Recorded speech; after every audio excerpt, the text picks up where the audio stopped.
ছাত্ৰ ছাত্ৰীসকল আশা কৰোঁ তোমালোক ঘৰতে আছা আৰু ভালে আছা আজি মই যেটো বিষয় আলোচনা কৰিব লৈছো এই বিষয়টোত এটা ভিডিও ইতিমধ্যে ইংৰাজী ভাষাত কৰা হৈছে কিন্তু কিছু সংখ্যক ছাত্ৰ ছাত্ৰীয়ে এই বিষয়বস্তুৰ ওপৰত অসমীয়াত কৰিব লাগে বুলি অনুৰোধ জনাই আছে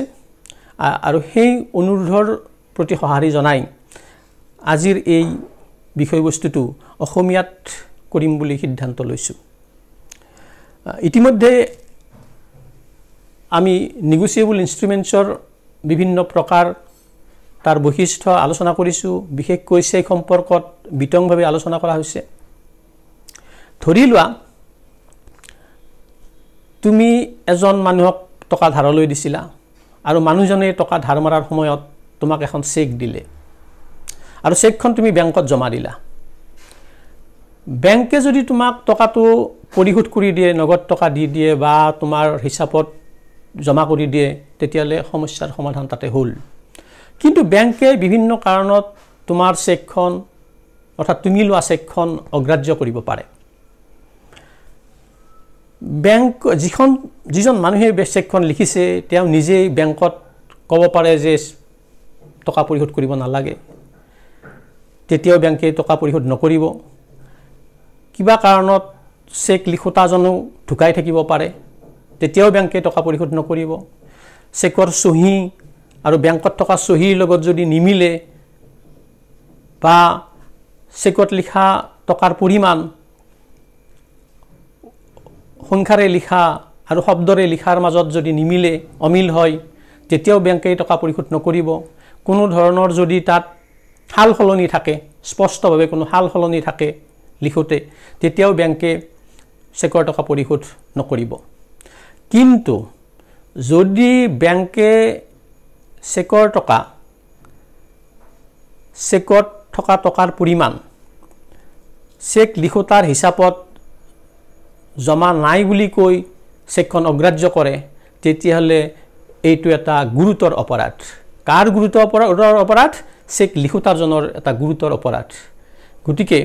এইটো এটা গুৰুত্বপূৰ্ণ বিষয় সেইভাবে আমাৰ বিষয়বস্তুটো হ'ল ডিজনাৰ অফ চেক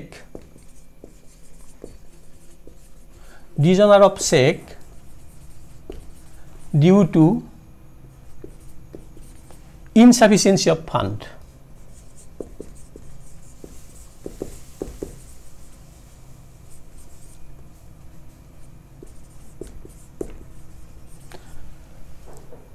অৰ্থাৎ টকাৰ অভাৱত চেক অগ্ৰাহ্য ইয়াৰ সেকশন হ'ল section 138 of Negotiable Instrument Act 1881 গতিকে এই বিষয়টো আলোচনাৰ কাৰণে মই আমাৰ আলোচনাৰ পৰিকল্পনা এনেকৈ কৰিছো যে এই আইনত কি সংশোধন আছে বা এই সংশোধনীত শাস্তিৰ ব্যৱস্থা কি আছে পানিশমেন্ট কি আছে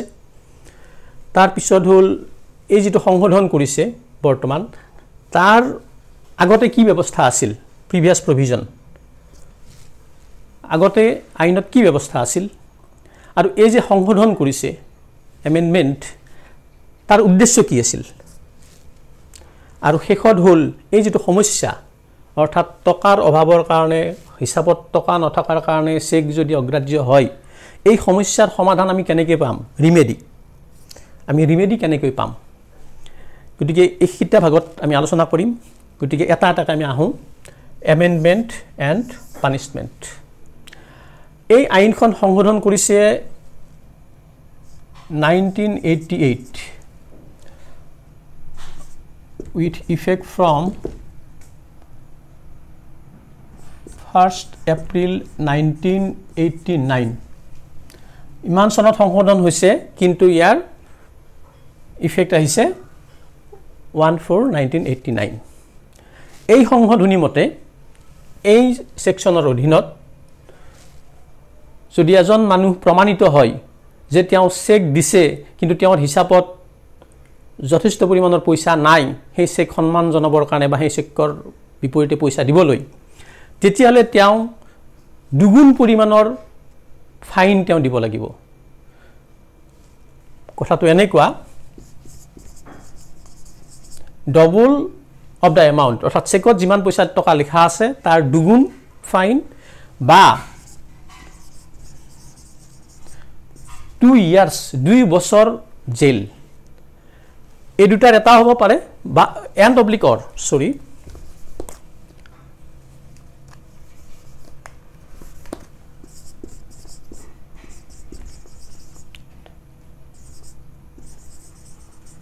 $2 years of imprisonment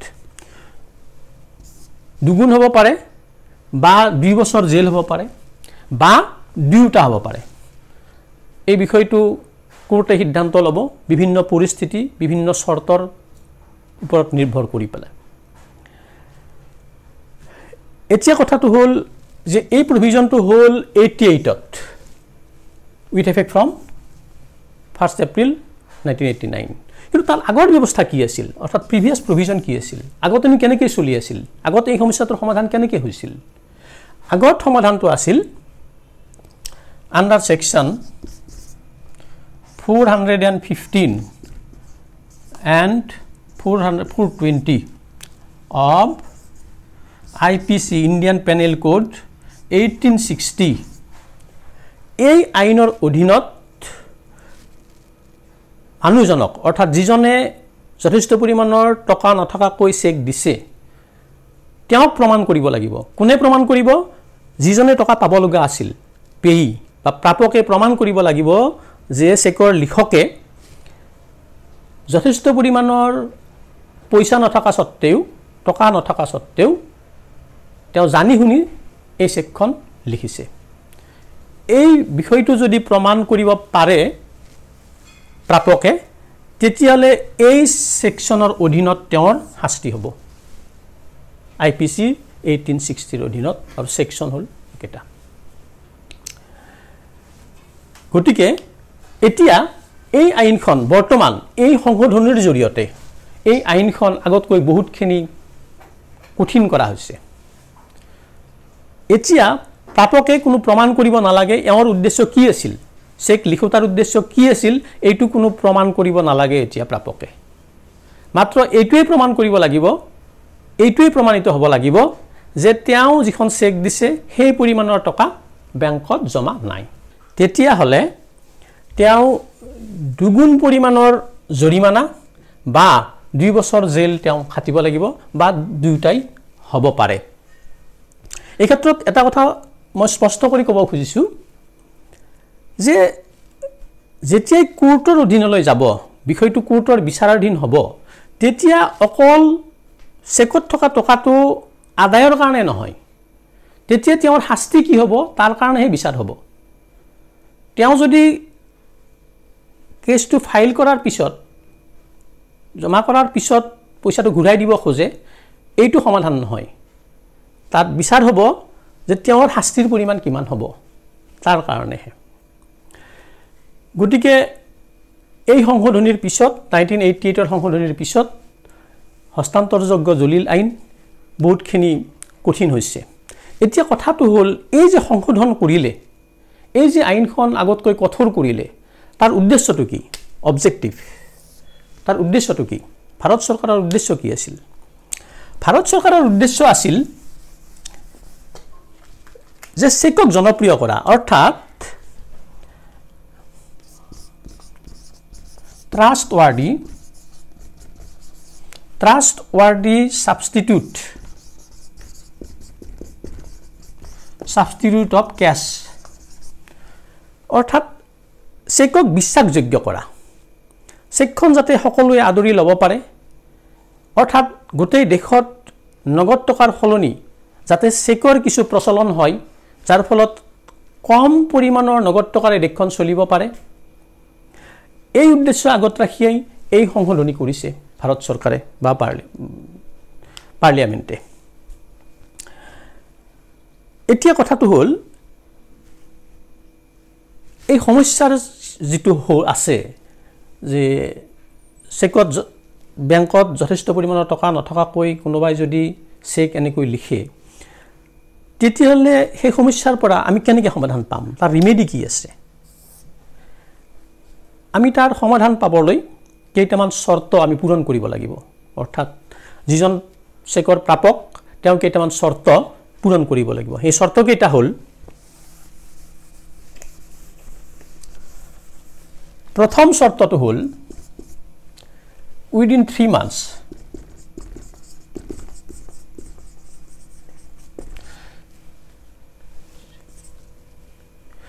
চেকখনৰ যিটো তাৰিখ আছে সেই তাৰিখৰ পৰা 3 মাহৰ ভিতৰত তেওঁ বেংকত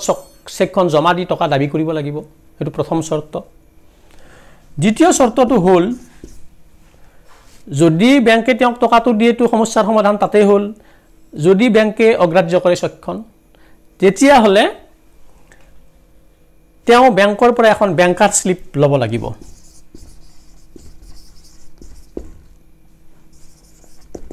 য'ত লিখা থাকিব যে জমা দিয়া চেকখন হিচাপত যথেষ্ট পৰিমাণৰ পইচা নাই কাৰণে অগ্ৰাহ্য কৰা হৈছে এইখন লোৱাৰ পিছত 3 নম্বৰ কথাটো হ'ব যে এখন নোটিছ দিব লাগিব কাক চেকৰ লিখোতাক notice to the drawer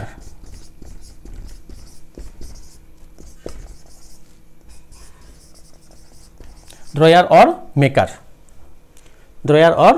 maker কি নোটিছ দিব লাগিব যে আপুনি লিখা চেকখন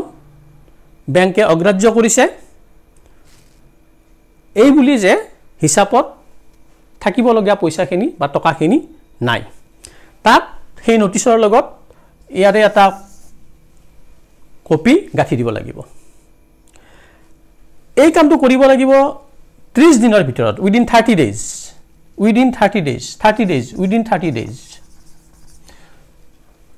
কেতিয়াৰ পৰা 30 দিন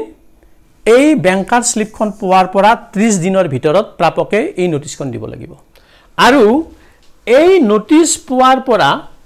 15 দিন সময় পাব চেক লিখোতাই পইচা ঘূৰাই দিয়াৰ কাৰণে 15 days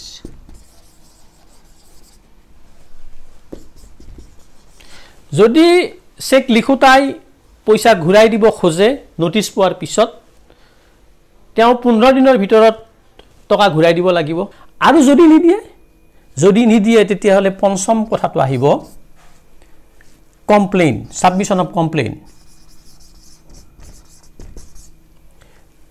এই কমপ্লেইনটো কিমান দিনৰ ভিতৰত লাগিব again 30 days কিমান দিনৰ পৰা কোন দিনৰ পৰা 30 days from the expiry of this 15 days এই 15 দিন হৈ যোৱাৰ পৰা 30 দিনৰ ভিতৰত ফাৰ্স্ট ক্লাস জুডিশিয়াল মেজিস্ট্ৰেটৰ ওচৰত আপত্তি ৰখাব লাগিব অৰ্থাৎ পৰিত্ৰাণ বিচাৰি আবেদন জনাব লাগিব তাৰ কাৰণেও 30 দিন সময় পোৱা যাব কেতিয়াৰ পৰা 30 দিন এই 15 দিন হে হোৱাৰ পৰা 30 দিন তাৰ পিছত আদালতে বিচাৰ কৰি প্ৰয়োজন হোৱা হুকুম দিব গতিকে আমি যেতিয়া কোনো